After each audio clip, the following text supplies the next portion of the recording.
এই যে দেখুন ভাই, আমরা যে ড্রিঙ্কস খাই, পানি খাই, যে বোতলগুলো আমরা ফেলে দেই, সেই বোতলগুলো দেখেন আবার কিভাবে রিব্যবহার হচ্ছে।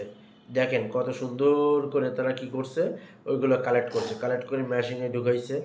মেশিনে ঢুকানোর পরে প্রথমে কি করছে, ওইগুলো টুকরা টুকরা করে ছোট করে ফেলছে।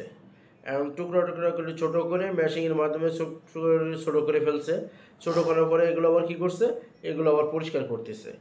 এই পরিষ্কার করতে দিছে দেখেন, এই পরিষ্কার করতে দিচ্ছে, সব এখন পরিষ্কার চলতেছে।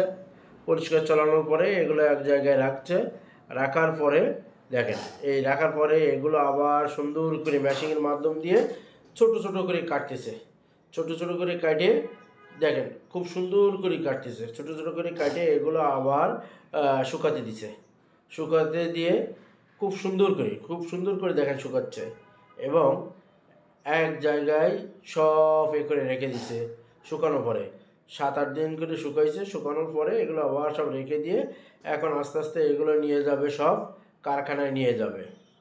এই সব কারখানায় নিয়ে যেয়ে দেখেন কি করে, এরা কারখানায় নিয়ে গেল এবং কারখানা থেকে কি করতেছে, এগুলো আবার সুতা তৈরি করতেছে।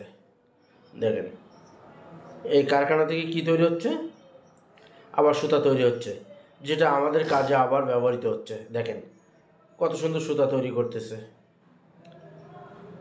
দেখেন কত সুন্দর সুতা তৈরি করলো। হ্যাঁ,